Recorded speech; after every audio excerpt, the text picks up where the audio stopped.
Okay, now we're recording to the cloud. Once again, welcome everyone. Thank you for coming. And I think we have one response. So speak now or forever hold your peace. I think we're going to use the chat feature. Yes. So any questions you have, just put into the chat and I'll make sure to compile them. And when we have a lull, I'll bring them into the conversation. But if the people on the panel would like to introduce yourselves, please go ahead. I guess, Sarah, would you like to start? Sure. I'm Sarah Abar. I graduated from Goucher in 2008. And I've been in publishing pretty much ever since that time. I was an English major with a concentration in creative writing. And then I've been at 3 different publishers and took a short foray into copywriting at a marketing and advertising agency before realizing that I wasn't very good at copywriting, and then got back into publishing. So really happy to reconnect. I've always, to this day, I still am the editor for the library newsletter at Goucher for the last almost 10 years. So I will say that out of both undergrad and graduate school, Goucher has been by far the one that I've stayed the most connected with and has always been a resource ever since I graduated. So I'm excited to be here.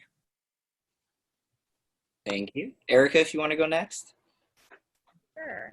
I'm Erika. I graduated Goucher in 2017. I also studied English, creative writing, and book studies, and I was also a coordinator for the Writing Center. And right now I work at HarperCollins. I've worked at HarperCollins since graduating. I actually started in adult foreign rights, which is something I didn't know existed in publishing, but my dream was always to be a children's book editor, and that dream came true in December. And so for the last 6 months, I've been an editorial assistant at HarperCollins Children's, working mostly on picture books. Awesome, thank you. Rachel? Hi, I'm Rachel. I graduated in 2009 and have also worked in publishing for most of the time since, but I've been sort of all over the publishing gamut, from starting with internships in children's and adult books and going to textbook publishing and then marketing in children's books and finally children's book editorial, which is where my heart is. I am an IP editor at Disney, which means that I come up with original ideas for stories that we can create first as books, but with the hope that we can sort of franchise them across all different parts of Disney. So they could become the next movies or the next TV shows. But the idea is that we've generated the idea in-house and then brought in talent to write it. And Andie? Hi, I'm Andie Schoenfeld. I graduated Goucher in 2018. I took about 6 months for me to find my a year for me to find my full-time job, but before that I was interning at different literary agencies. I graduated with a double major in communications and English with a concentration in creative writing. And I'm about almost a year into working at HarperCollins for the imprint William Morrow in the marketing department. Awesome, thank you so much. And let's see, so do we have any questions to start?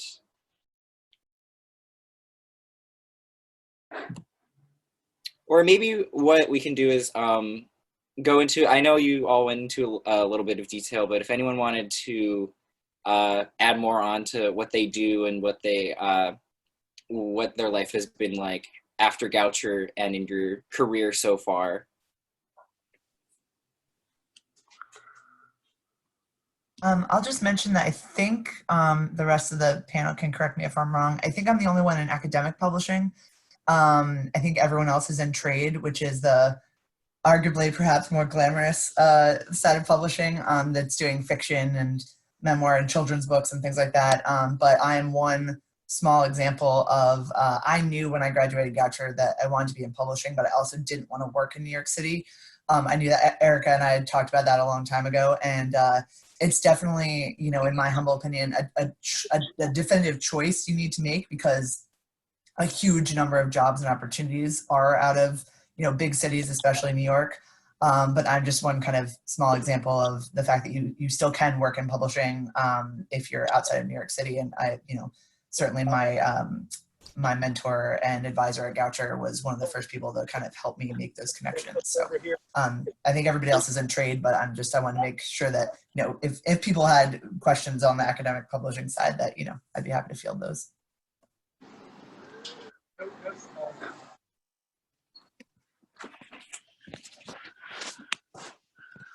I think that's a good distinction to make for people, that you can work in publishing outside of New York, but often it means making a choice about what kind of publishing you want to work in. Right after college, after I moved to New York City and I interned for about 6 months, Sarah, you and I both graduated during the last financial recession, so I feel like we might have some tips and pointers, not to get dark about where we are right now. But I interned for free for about 6 months in New York because everyone had disbanded any kind of, at that time, internship programs were largely not paid anyway, because it was before this major lawsuit about companies using unpaid interns as entry-level employees. Now most of the big companies pay interns, although it's questionable. Pay them. Yeah. Listen, it's not nothing, but it's not, living in New York City on an intern budget is not easy. So I interned in New York City for free for a while, and then my first full-time job was actually in textbook publishing back in Baltimore. And a big part of that choice for me, one, it was like who was hiring and who would hire me, and there was less competition in Baltimore with the experience that I had, so I think it made me a good candidate.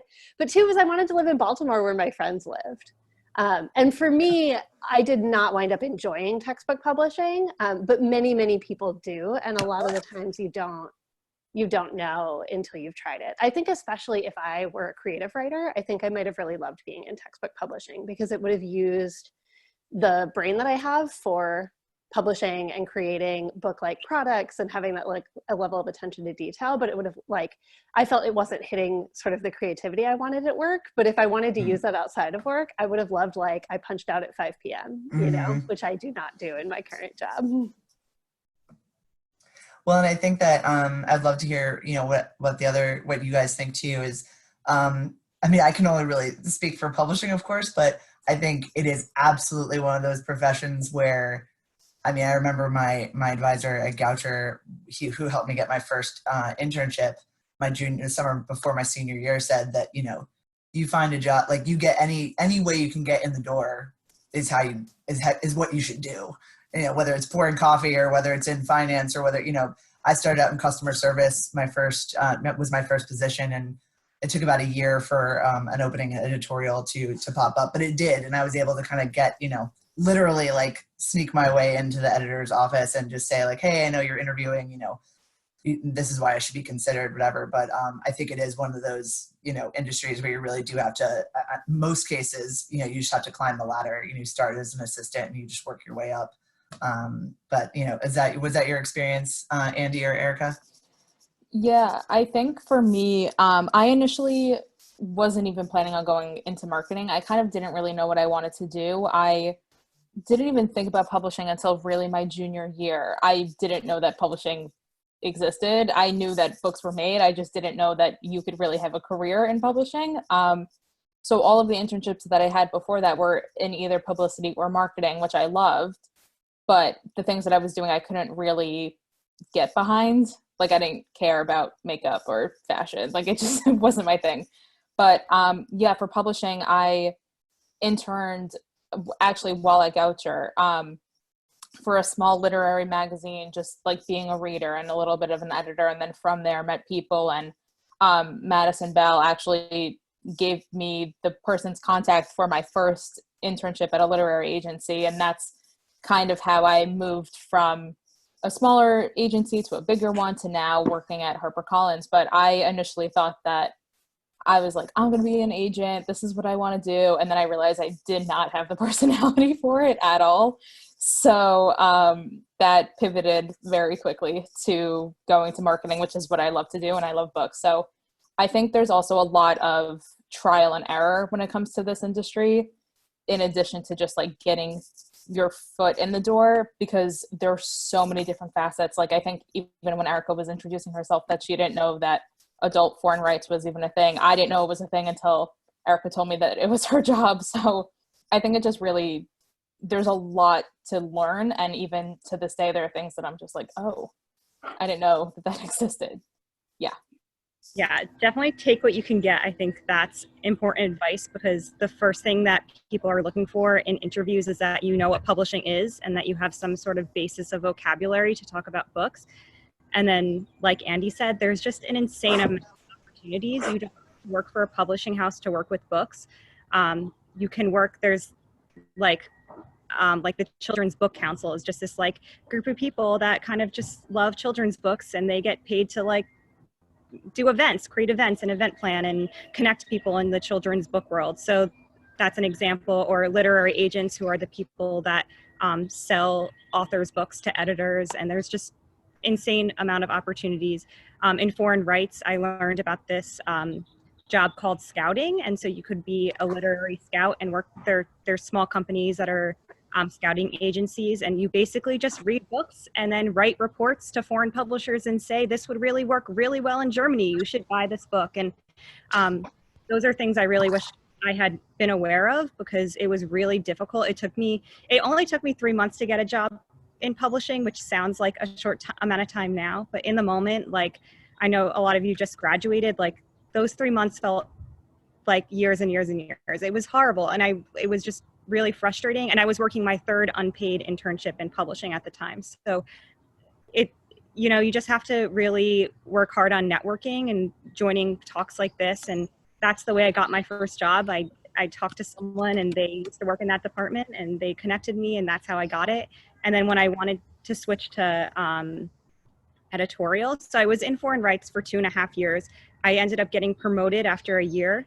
And then it took me an entire 1.5 years of networking. I talked to about 2 children's editors or someone in the children's book world a week for almost a year. I interviewed a ton of places, applied a ton of places, and I just wasn't getting the positions, but I kept going. And ultimately, one of the people I informationally interviewed ended up hiring me. So you just have to be really tenacious and resilient, and just keep trying, because you will get the job in publishing. It takes a long time. Yeah.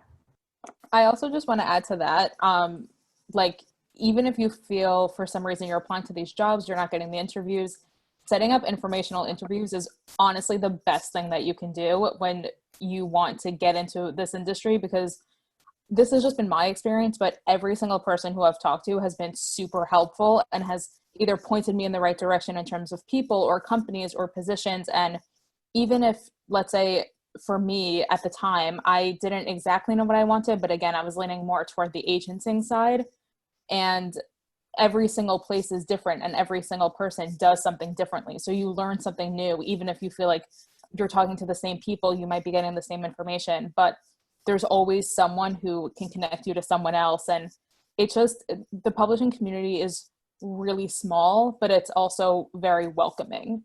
Mm-hmm. So that's the best thing to do, is just talk to people.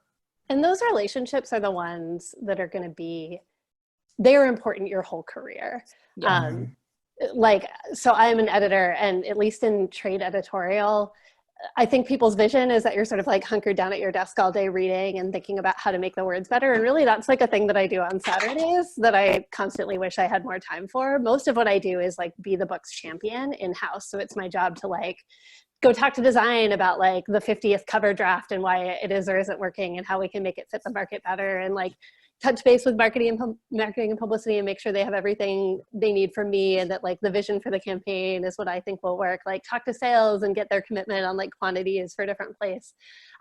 Truly, like I think obviously to be an editor, you have to be very good at making a book work, but I think the most important thing is your relationships. So the relationships that you're building now wind up becoming how you do your job and are good at it later, is that you have people who like feel like they're on a team with you and speak the same language and work well with you. And it's just making friends. Yeah, and definitely everyone has basically said, kind of reinforced this idea of relationships. I think that and this could just be kind of my shameless personality, but I mean, an informational interview, not to state the obvious, is different than asking about a job or asking about a specific job. Like, very few people in my experience will turn down somebody who's like, hey, I just graduated. I would love to do what you do. Like, how did you get there? Like, what are some tips? Like, what are some great questions to ask during an interview? Which is not to say, like, sure, you could love to work for them or like love to work where they work at some point.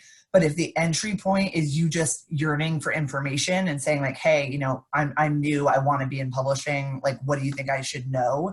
At the very least, I would confidently say 9 out of 10 times someone's going to respond to you. Even if this is like a cold note attached to like a LinkedIn request. Or a lot of the times you can find people on social media or through the Goucher network or whatever. But I don't know if you'd agree, Erika and Rachel and Andie, but I mean, that's been my experience, whether it's been between jobs or right after Goucher or when I was in grad school or whatever, is just, if you come from a place of like genuine interest and that your goal is information and not like, hey, and you know, if you could put a good word into me with the editor, you know, for this job, it very well might lead to a job eventually, but people can kind of sniff out whether you're interested in information or whether you're just trying to kind of finagle into a job immediately. Like, let that relationship really build up, even though it might be tough when you're like, you know, I need a job yesterday. Building those relationships is really important. I see a question about how you find people to do an informational interview. So yeah, I think we forget when we work in the industry that it's pretty opaque from the outside. You know, like maybe, you know, some of the publishing houses, you probably don't know about sort of the imprints within the publishing houses, which each have their own, they sort of operate like little publishers within this larger conglomerate of publishers, and they each have their own taste. So they're each like, there's one that you might fit in better than 7 others. And also if you reach out to the editorial director of one about a job in another, she probably doesn't know who's hiring for it and can't help you. I would say, so good places to start are like within your network, right? Like I went to the career development office at Goucher and said, who works in publishing, who graduated from here? All of us would talk to you. I would go through your favorite books, read the acknowledgements. The acknowledgements will almost always list the editor, the agent, often marketing, publicity, lots of folks who reached on there. I guarantee you, if you pick up your favorite book and you find the contact information for that editor and you say, I think this book is the coolest book ever, especially if it's not like The Hunger Games or Harry Potter, where they hear that literally all the time, like you're gonna make their day. And they will make time to talk to you unless they're just overwhelmed and they can't dig themselves out of their inboxes. So that helps. And also I would say at the end of every informational interview, ask who else you think I should talk to. Not, can I talk to your boss? Can I talk to the president? Can I talk to X person who's hiring? But just like, who else do you think I should talk to? And it's okay if they don't have anyone, but often they'll say like, oh, you know, since you're interested in learning about subrights, you should talk to this person. And see if they'll connect you. That's how I still do informational interviews constantly. And this is like how I continue to do it, is who do you think I should talk to? Yeah, I agree with that. And I just want to say that Sarah and Rachel were the first people I informationally interviewed, and then they connected me on with people. And so thank you both for making this. Yeah. No, and that's the thing that I think that, not to, you know, just be a dead horse, but I mean, Goucher just, it really is a place of just an abundance of warmth and, you know, overall, whether it's faculty or, you know, your advisor or people like that. I mean, for my job, I mean, I spend a lot of time on LinkedIn. So if you're spending that is another kind of transparent tool that will show you, hey, this person, you know, this person knows, you know, this person. And if you can look in terms of job titles. So if you're like, hey, I want to be a fiction editor, you know, even, you know, typing that in. I saw a question about the fear of asking someone for an interview. You got to just try as best you can to throw that fear aside, because the worst case scenario is that someone's not going to respond. That's the worst case scenario. No one's going to, you know, write a tirade about how pathetic you are for asking for information. Like, that's silly. So worst case scenario, nothing will happen. And best case, you put yourself out there and then you're going to make a new connection with somebody that can, you know, kind of help you down the line. So and I just think try it's to worth take that down. It's worth remembering that we all had to, like, we did this too. And we have, you know, most people in publishing have not forgotten that. You know, like I was Erika's first informational interview, but I had my own first informational interview, and someone who like marched me up to meet other people and was like, this is the person you should interview for the job. And I would not have gotten my jobs without that. And I can't pay it back to that person. So I'm like infinitely willing. And I think most people are, in as much as they have time, they feel like favors got them their role and they should do favors for others. Also, like, I truly think of informational interviews as like you're trying to find people that you connect with and relate to well. And if you can approach it more like making a friend who has a lot in common with you, that's why you chose them. I think it makes it a little less scary. You're just trying to have a good conversation. Yeah, I think. Oh. No, you go right ahead. Yeah, I was just gonna say also that I think for me, I was also a little bit fearful of, oh my gosh, what am I gonna say? And I would like write out these emails for something that is seemingly so simple because you're just asking someone to have a conversation. And I would rewrite these emails. Do I sound too forward? Am I just I'm also very type A. So that whole process for me was just crazy until I got over it. But I think also, again, the worst thing that they can do is say no because they don't have time. But also if they say yes, you don't have to feel guilty about wasting their time, because if they're saying yes, they want to talk to you. And I think a lot of people have been in that position, but also just wanted to shout out is there anyone else you can introduce me to question, because that is great.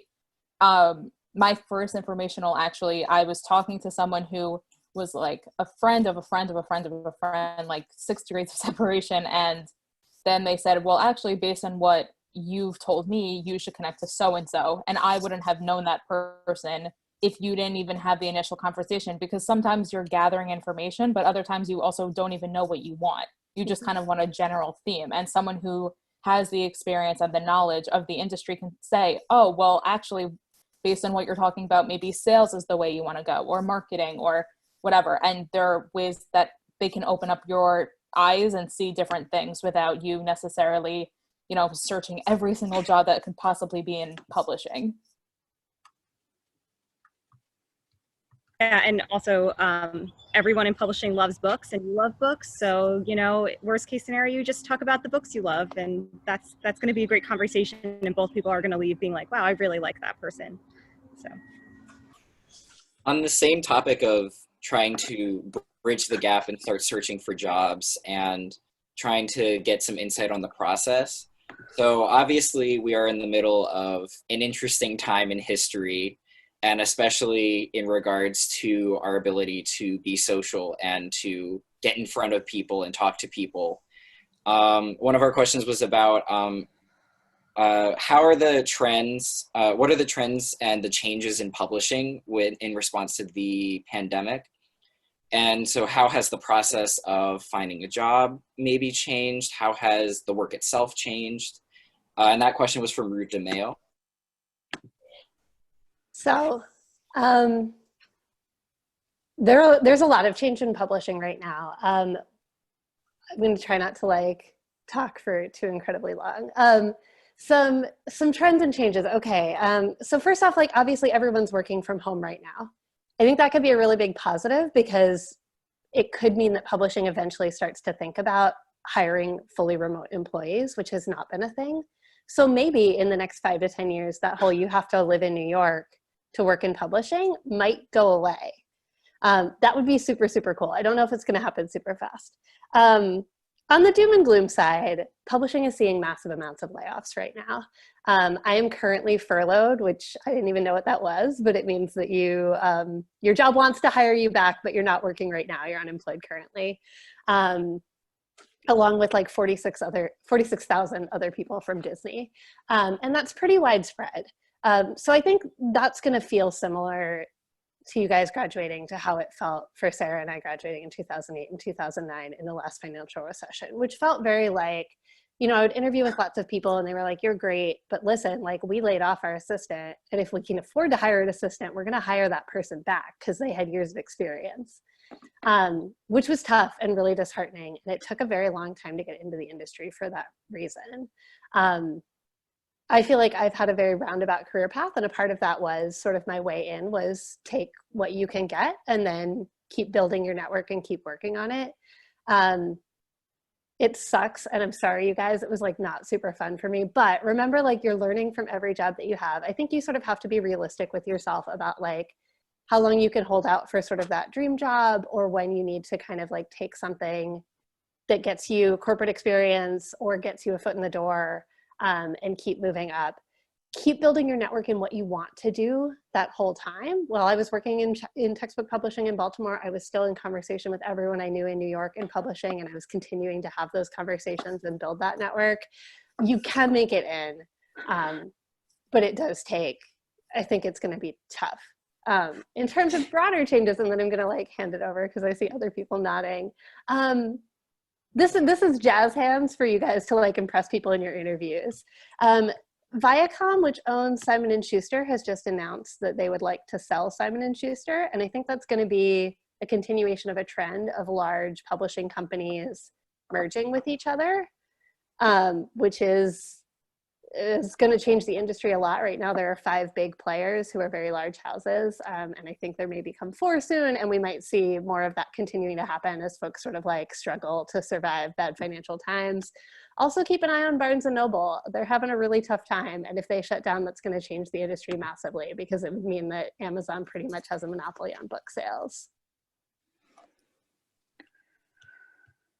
Buy books from Barnes & Noble, also your local indie. And then I'm going to hand it off to folks. So yeah, just to piggyback on, I was just typing down a few things because every time Rachel made a point, I was like, yes, that's totally right. If you have to take another job outside of the industry, which, I think everyone could probably on this panel probably did at some point, point out those transferable skills, like whether even if you're doing editing a newsletter for your YMCA or your church or anything writing or editing related for a cover letter, you can pull those out, and honestly it might seem when you're writing it like, oh my god, this is so dumb, this is an actual job experience. It is, because I've read plenty of cover letters from folks that are getting into assistant positions, and it does matter, and that eloquence of how you're tying in your acquisition skills or your editing skills from those positions can really make a difference. If you have the time, which a lot of us do, for better or for worse now, really do your homework for, like, say, Penguin Random House or Disney or whoever is your dream job. Like, really dig in and be on the homepage, really go multiple layers, and just like keep a Word doc or a notebook of just things you're learning about them, so that if and when you get an interview, you have like one little nugget of information that you're going to drop in, and the person you're interviewing is going to be like, oh, this person really, did their homework, which can really make, an impact. As well as doing, looking outside of just, Publishers Weekly, and looking into, a lot of people are giving out, free webinars, podcasts, blogs, different, certainly, a large part of Solution Tree's offering is not only publishing books, but professional development. And a huge number of those are usually in-person workshop events, institutes that are hugely, 100% going online right now. And a lot of the, just to get people interested, a lot of those are free and highly publicized. So again, just hopping onto some of those free calls in all different areas of the publishing industry, I would highly recommend. And the last little kind of, again, like the little bit of good news is that, so I got laid off from my job that I'd been in almost 6 years, very suddenly in the fall. I was just left kind of flailing a little bit, which is not fun, but I will say that I applied to a profound number of jobs in a 2 to 3 week period. And one thing that I did, which I don't know anybody in a career job that might, recommend this, but I applied to jobs that said nothing about whether they were open to remote employees. But I just dropped it in at the end of my cover letter. I said, while I would be working remotely from Maryland, blah, blah, blah. So just to give them a heads up, and a lot of the time, 2 or 3 I got saying, oh, your resume looks great. But we need someone in Chicago. And that was, that was okay. But the current position where I'm in right now, our headquarters is in Bloomington, Indiana, and I am in Woodbine, Maryland. So I was flown out for my interview, and I guess made a positive enough impression and had a good enough background that I was able to convince my wonderful publisher that I could do my job, from remotely from my home office. So while that, I don't know how common that is. I mean, especially in the last couple of months, I think people have been really proving that, at least in the editorial side, because I don't know about Erika and Rachel and Andie, but I'm sitting on my butt most of the day reading and writing emails and doing Zoom calls and things like that, all of which you don't need to commute into an office to do, which is one plus, I think, of publishing. But I would just say, again, maybe not right out of college, it might be a little bit tough, but just to say that, keep that in mind as you're continuing your job search, that you don't get what you don't ask for. So it's worth asking. And then, maybe that request to work 100% from home might evolve into, okay, you can work 2 days a week from home if that, if your commute's killer or something like that. But just to say that, I definitely, knowing that, my husband and my kid and my house were in Maryland, I was not in a position to move, but I really wanted to stay in publishing. So that's a long-winded way of just saying, you don't get what you don't ask for, so you might as well, while you're interviewing, appropriately kind of either bake it into a cover letter or at least bring it up in an interview. Sir, do you think you would recommend that for entry-level people? And this is not a leading question because I genuinely don't know right now. Right now, as in this day in 2020. Well, obviously everyone's working remotely. Yeah. But it would be, I had, almost 10 years of publishing under my belt at that point. So I think it did make that ask a little bit easier, but, I don't, for entry level, it might be tough. They might need to say hey, you need to, put in your time.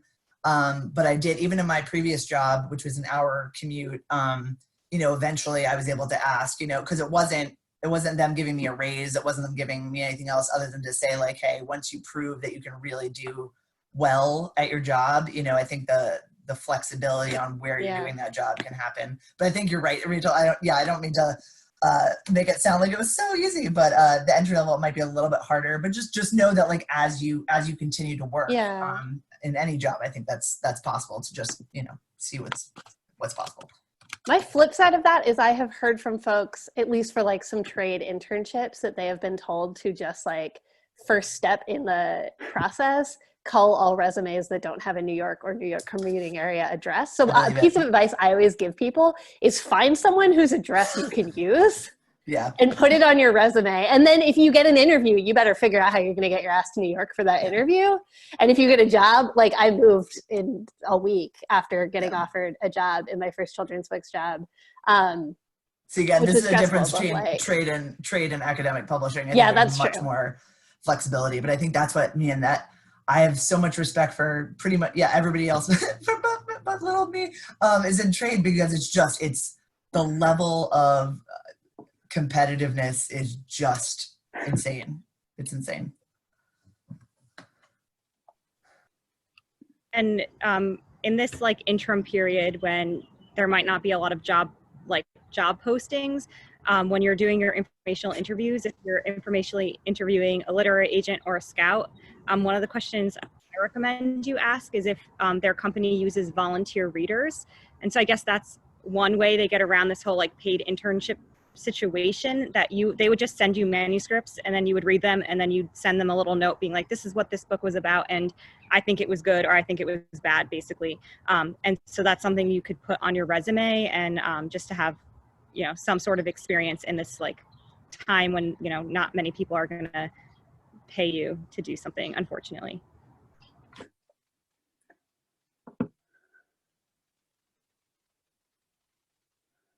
Wonderful. We had another question. So from Thalia, everyone mentioned how the love of books unites a lot of people working in publishing. But are there other interests or skills beyond this that you feel made you a good fit for your area of publishing?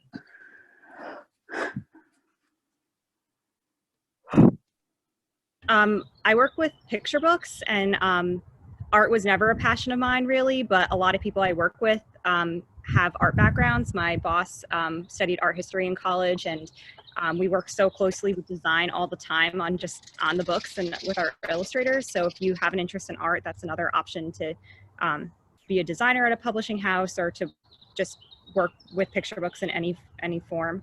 And also, I think a lot of people in publishing are really interested in pop culture and just being aware of what's happening in pop culture, and also in the world, in politics, anything, because there's books about every topic. So if you have a passion for something and you read about it, someone had to publish that thing that you're reading. So you can always work with those kind of books and material?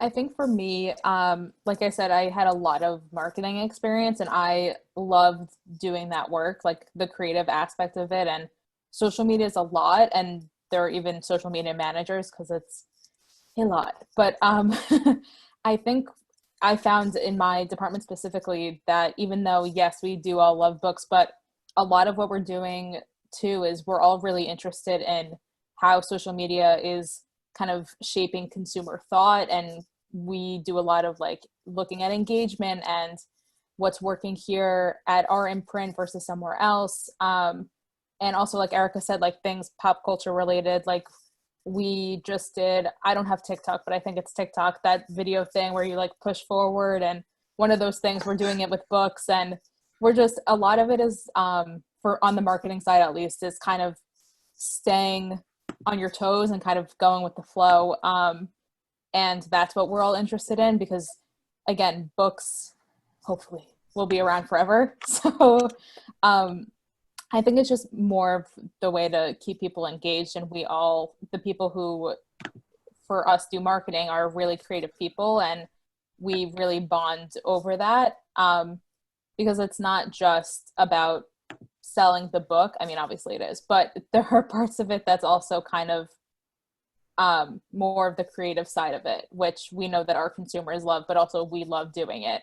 And also just kind of speaking to where we are with the pandemic, marketing is a little bit more difficult because for me specifically, I would be sending out like advanced copies of books to booksellers or influencers, and it's a little bit harder to do that now because our production is kind of slower and we're only printing a certain amount of things. So we're trying to really switch everything to online. So that for me is a little bit hard. And there are other small things here and there that in office would be great. I have an entire drawer of swag that's just sitting there unused. So marketing is a little bit harder just because some of the things that we do are physical, but like everyone was saying, for the most part, we're all just answering emails at our desks at home or on our beds. So it's pretty much the same wherever you go.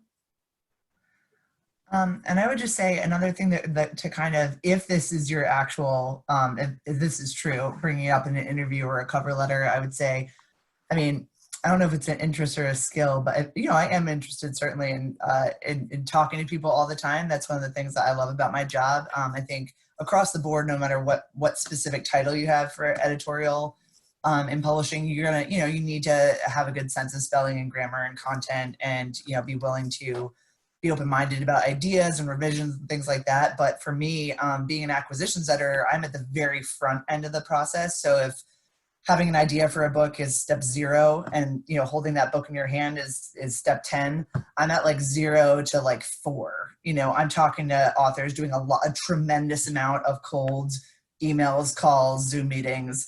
And that's something that I love, being a people person, loving to talk to people, ask questions, you know, brainstorm ideas. So I think there's at times misconception about, you know, an editor being, you know, alone in their room, you know, reading or writing or marking up manuscript.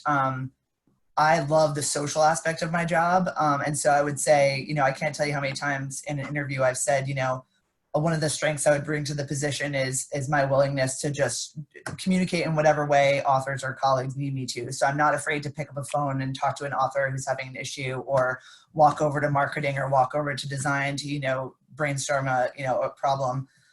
So I think that playing up the strengths of your personalities outside of knowing, you know, even if you have no publishing experience per se, you know, playing up what aspects, like, you know, I'm a really, you know, everyone talks about collaborating and being a good team player, but those are things that really matter in, you know, publishing, because it's very much, at least in editorial, it's very much a baton pass. So if you have somebody who's completely incompetent passing you something and then isn't willing to communicate about it, like, that's awful. Like, you don't want that person on your team. You want the person who's going to like be like, okay, you know, walk me through this issue and I'm going to take notes and write it down so I don't have to ask you again. You know, always be asking new questions is a phrase that, you know, in informational interviews, I tend to bring up over and over again. So I would just say, again, even if you don't have concrete experience, like say you just graduated, and that's the case, you know, don't be afraid to play up those kind of soft skills that really make a difference, especially if it's going to come down between you and another person. Those interpersonal skills are really going to make a difference. with the decision that they make. I was going to say the same thing. Oh, sorry. No, go ahead. Sarah, I was going to say the same thing sort of about my skills. And also I was thinking about this when you were talking about taking jobs outside of publishing and how they still have value. I got to tell you, I learned like all of my professionalism in my first job in textbooks, where frankly, like I wasn't good at it coming in. I learned a lot of sort of just like office and how to interact with colleagues well, and how to communicate in a professional setting, and how to like time manage in a professional setting. So like truly you are learning those skills in any professional job that you have. And frankly, I'm often really glad that I did it in a field that wasn't the one I wanted to grow up in, because everybody who saw me make mistakes, like they don't work with me anymore. They have no idea. I similarly feel like as an editor in trade, it is so much more of a people person job than people think that it is. I think my people skills are like literally the number one thing that I do, because it is a lot of times, especially in trade, like you're competing with other editors for a manuscript that you know is going to be a really big book. And a lot of it comes down to how well you connect with that author and how well you sell them, and sort of like the type of partner you'll be for that book. So you really are like, it's a beauty contest, but it's a beauty contest among nerds. So like it's still, you're selling yourself, not really yeah. you're necessarily your publisher. Yeah. So your people skills really, really matter. I already said those relationships.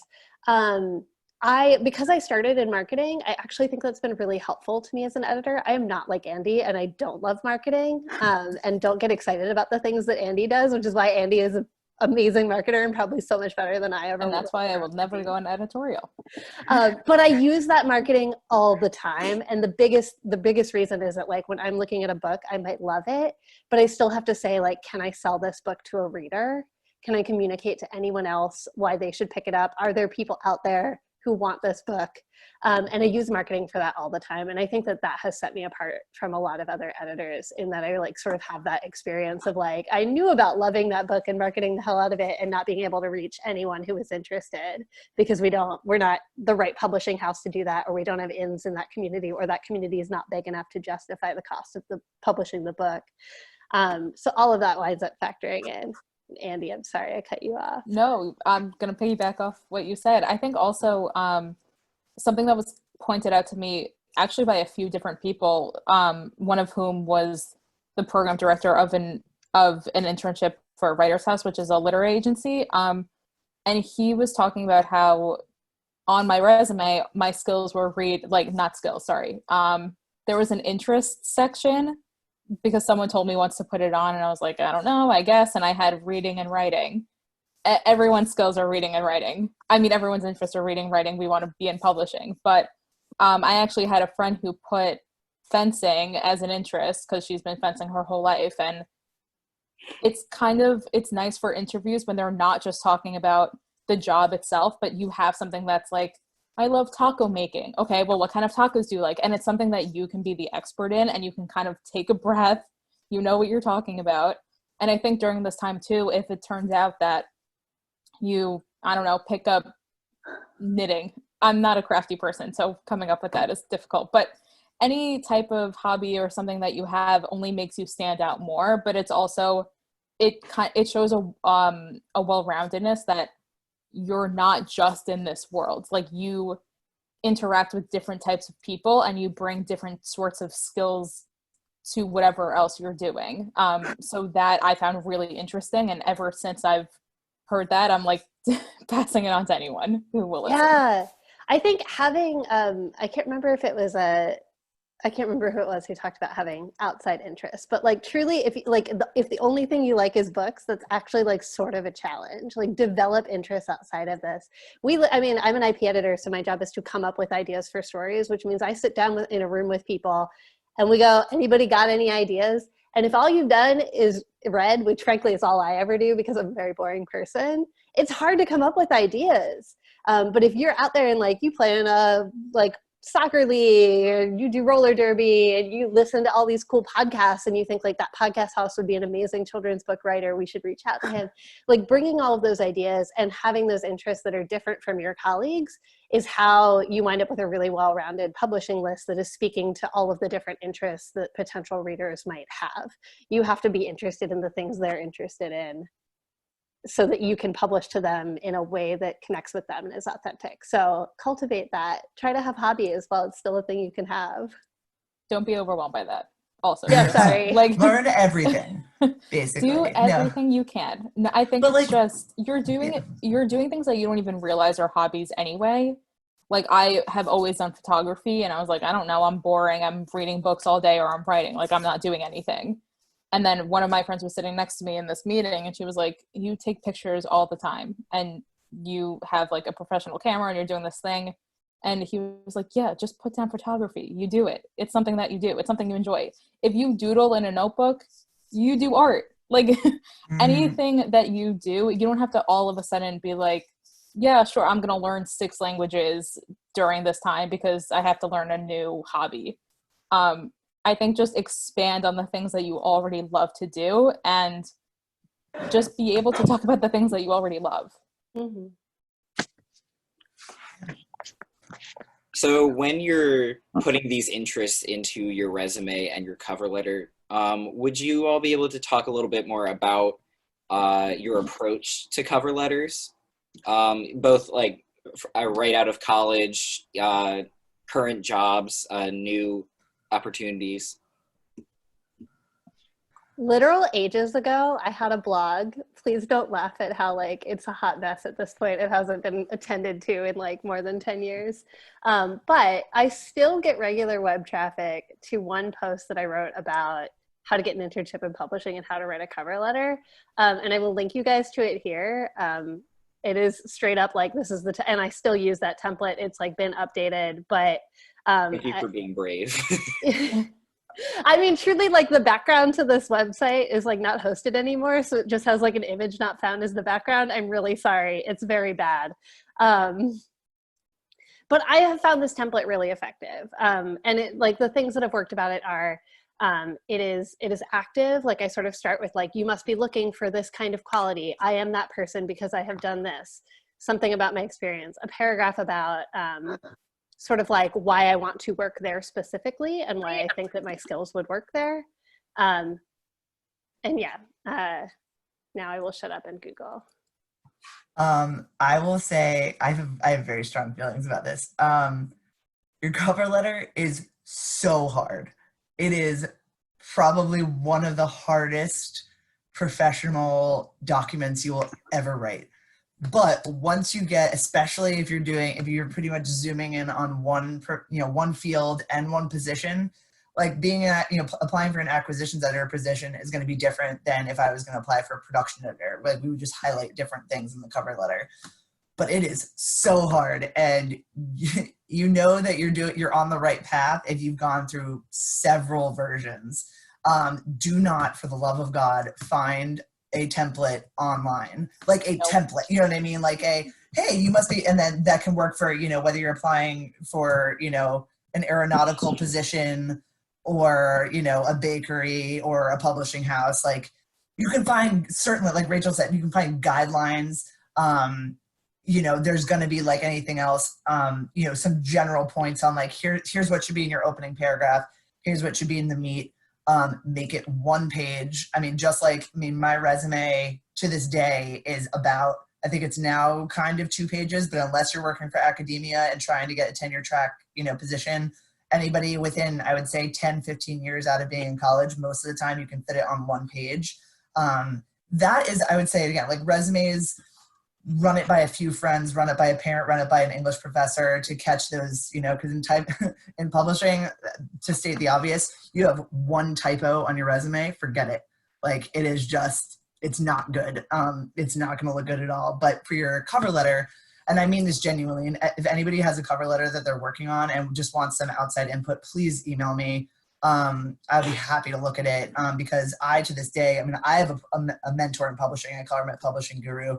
She's worked at a bunch of different publishers in New York, and now she's, a very high position at audible.com. And I was applying to Solution Tree, and I'm like, working on a bunch of different versions.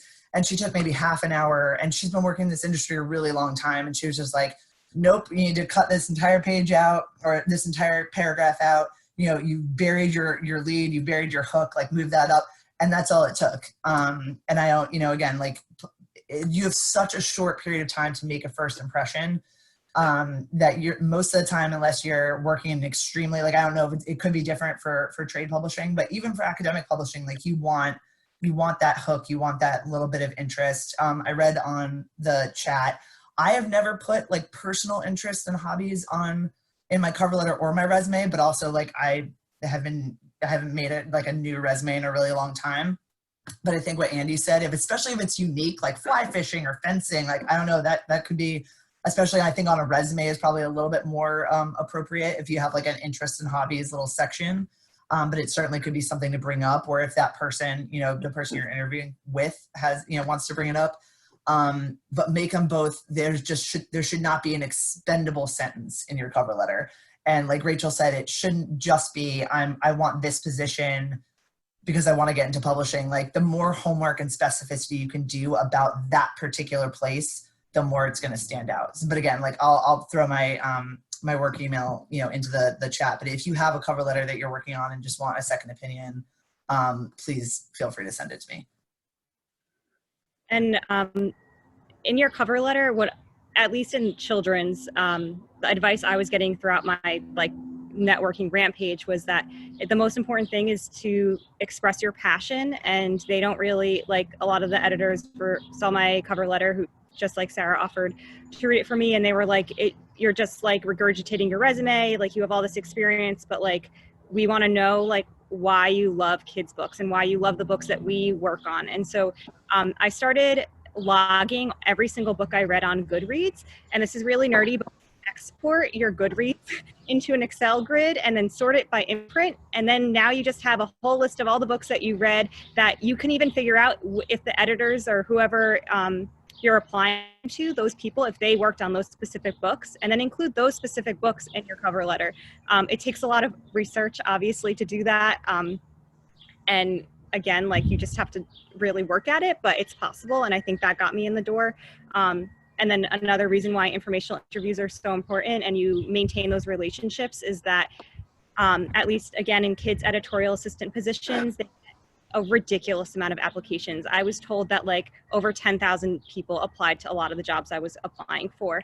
And only like 5 people get interviewed, and then only 1 person gets the job. So you have to be in that top 5. They're not reading all those resumes. So you have to apply like within the first 40 hours of it being posted on the company site. And like, that just sounds crazy. But if you informationally interviewed someone who knows the person that you're applying to, they are just going to send your resume. You can just email that person that you informationally interviewed and say, hey, do you know this person in this imprint in your company?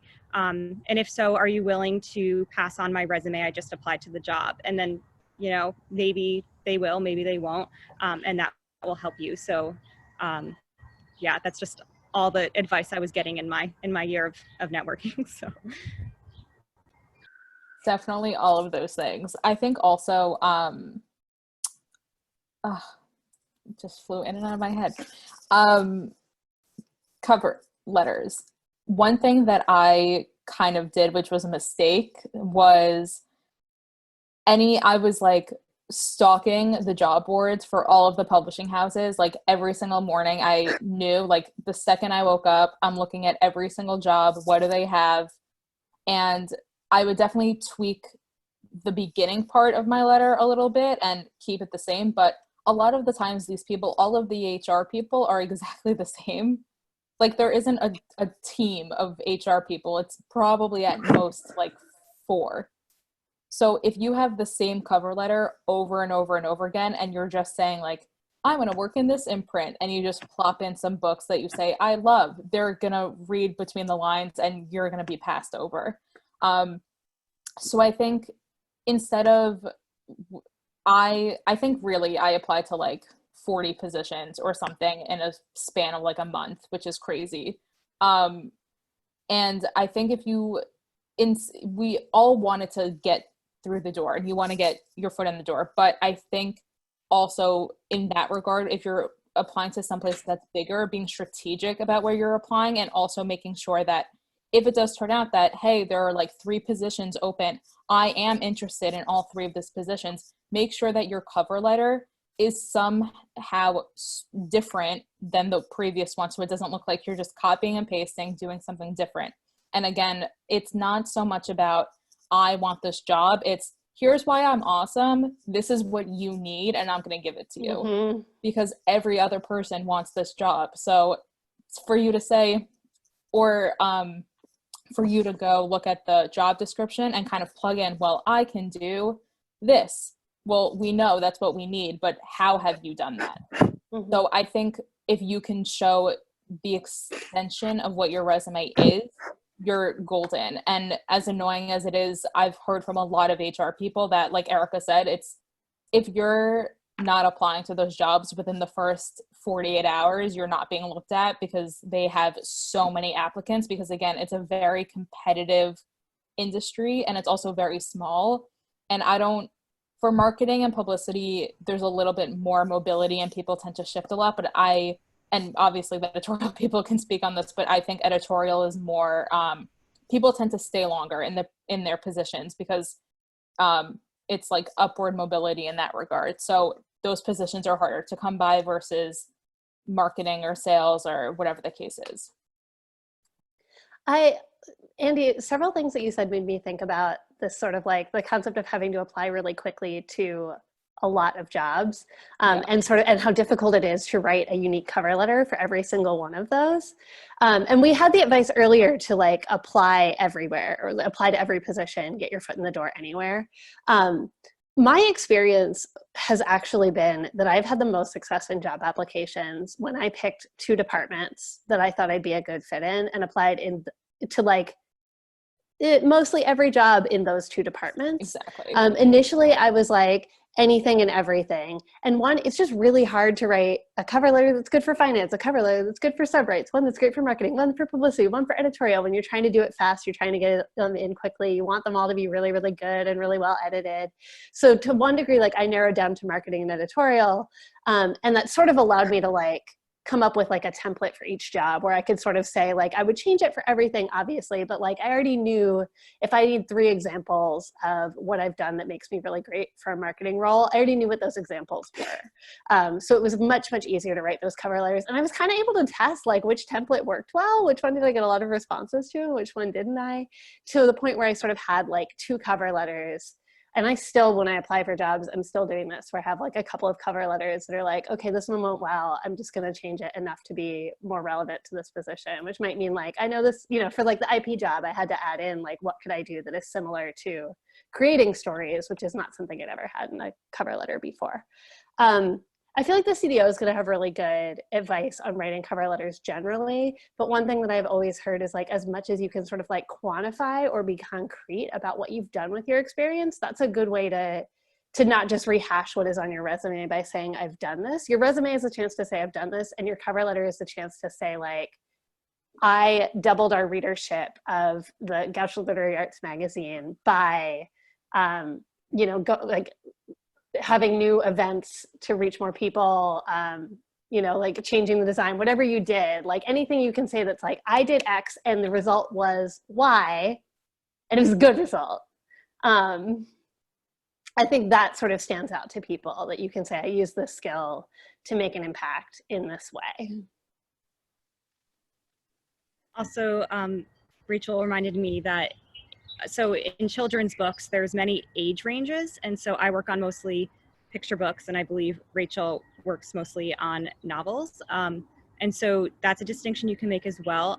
There's so few children's editorial positions. So for me, I found it really difficult to determine what I wanted during my job search. So after my experience, I would say like still consider applying to the wide range of them, but know in the back of your mind like what your real goal is. And so I knew that I wouldn't have been happy, or maybe I would have, but I really wanted to work with picture books. That was a goal of mine, maybe not only picture books, but so I stopped applying to jobs that were only novels. I wanted to make sure that that editor I was trying to work for also worked on picture books. So another thing to think about if kids is the way you want to go. My feeling is like, I meant to say this and then I got distracted. Do informational interviews widely. and apply narrowly. Like how I narrowed down to marketing and editorial was that I talked to everyone from every department, and I sort of got a sense of like, this is where my skills and interests lie. So I would like not rule anyone out because you think they're not in a sexy, glamorous job or whatever, or not one you've heard of. Like you don't know what, I didn't know I wanted to work in children's books. I got an internship in children's books and was like, cool, but I'm gonna go on and do like the next great American novel. And then I just love children's books. So you sometimes don't know what you like until you see it. I like children's books because people were like optimistic and happy. And just like it had a different vibe in that industry, and that made me want to stay there. I now work in comics, and like similarly, I got interested in reading comics, and then I just like fell in love with the community, and now don't really want to leave it, even though I have other skills and could do other things. So definitely like explore really broadly. I do think it can be helpful. And I think it shows, again, like when those HR people who are the same HR people reading your cover letter for everything, I think it shows them that you have a sense of where you're going and what you want, if they're not seeing your resume for every single job. People want folks who want the job that they are applying for, because you'll work hard. This is a bit random, but since I've been talking a lot about my kid's job, foreign rights is really a wonderful place to be. And especially if you're a writer, like I wish I wanted to write a book when I had my foreign rights job, because it was I left at 5, and it wasn't really like, I wasn't doing any writing. I wasn't really reading during my workday. I didn't really have to read the books I was working on, and which was not what I wanted out of my job. But if I was a writer, that's what I would have wanted out of my day. So I had all the creative juices after work. So if you're a writer looking for a job in publishing because you want the benefits or whatever, again, maybe not the best like track, but I would say like think about foreign rights. And also it's really interesting for Goucher students because foreign rights, you work with foreign publishers. I talked all about my study abroad experience in that cover letter, and it was a really great way to just market myself, to say that I had all this experience communicating with people from all over the world.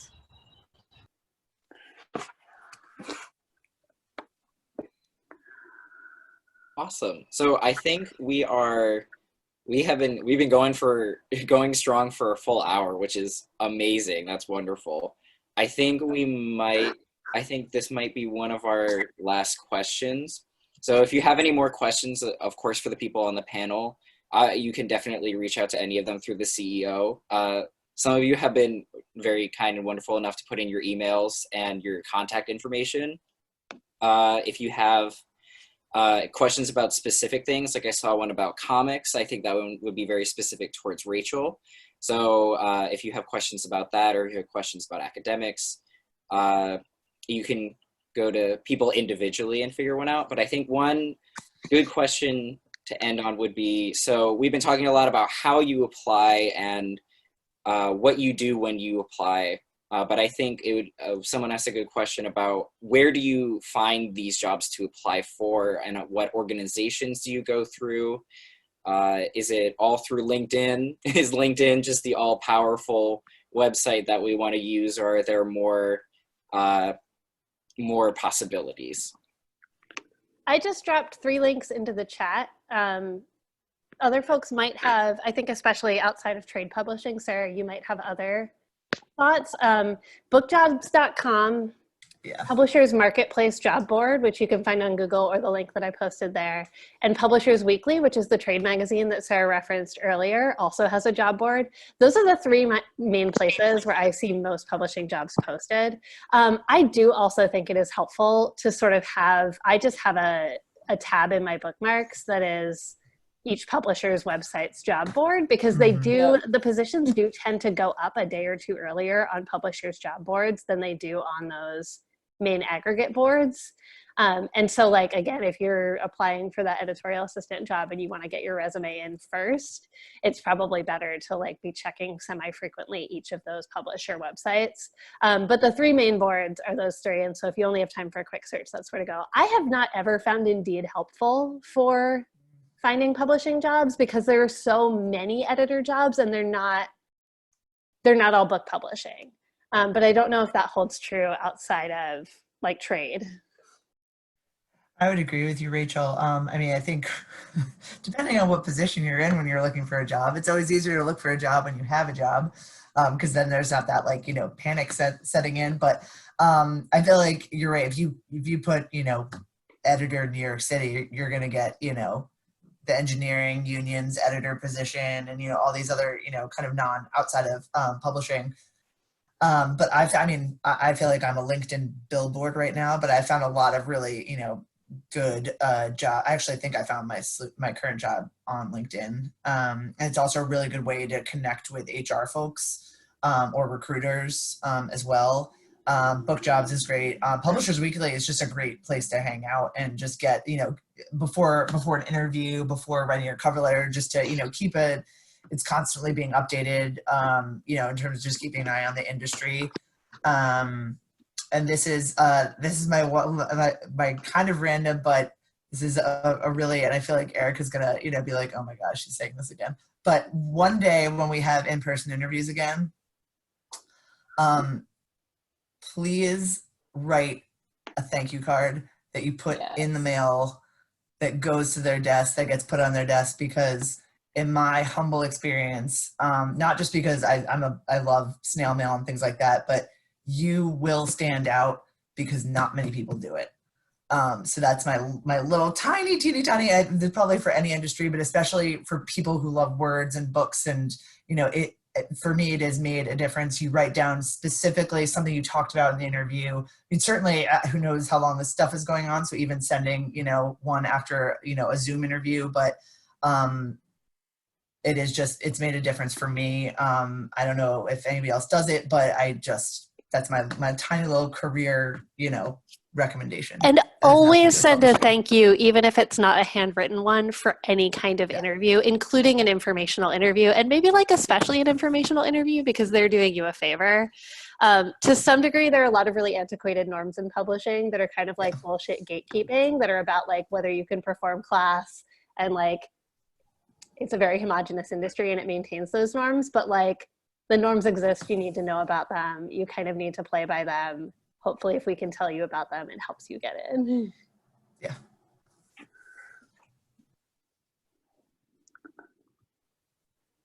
Oh, industry organizations. Guys, am I stupid? Am I not thinking of any ALA, I mean, if you're at the Association or American Association of Libraries, I'm mixing up my acronyms. AWP, I think, even though you're gonna see a lot of much smaller presses, but if you can get to a conference, especially if you're by any means can still be a student, you're just holding your got your student ID and you look kind of like your picture. They have decent rates for students. So AWP conferences, I think, are just a great networking. If you're thinking about graduate school, certainly that is, and anybody who wants to talk about the pros, cons, thinking about grad school right after college, I have lots of things to say about that as well. If anybody wants to chat. Yeah, but those are my, I think AWP, ALA, I think I'm sure there are publishing organizations, but I'm not currently, entrenched in any of them. I tend to think of the big one for children's books is SCBWI, but that's the Society of Children's Book Writers and Illustrators. And editors go, but they go in a professional capacity. That's not where you go to network with editors. But there are a lot of, especially if you're in the New York area, there are lots of sort of smaller groups. How I did all of my networking when I was an intern was there's a LinkedIn group for women in publishing, and there was kidlit drinks. There are lots of hashtags that I'm sure I'll remember if you email me and ask about them and you want to hang out on Twitter talking to people. But I can't think of sort of huge ones that I would think are kidlit specific. Douglas mentioned BEA, Book Expo America. That's another good one. And New York Comic Con and San Diego Comic Con. All things that will maybe exist next year. Yeah, go to as many of those as possible. If some of them are horrendously expensive, but if you can, choose a few. Great. Well, awesome. Thank you so much. Let's give all of our panelists a round of applause. Either through the clap function or if you want to turn on your sound, it's okay for right now. But thank you so much. I know I especially for me, I her as a graduating senior, so much of this information is so crazy helpful. I mean, the thought of applying to jobs out in this market is like kind of scary, but thank you for shedding some light and alleviating some of the stress on that. And again, for anyone who had specific questions about positions or about certain organizations or about going into a specific field, definitely feel free to reach out to any of these alumni through the CEO. Or again, a lot of people are putting their emails in, so I'm sure if you're doing that, I'm assuming you're okay with people reaching out to you directly. But again, thank you so much.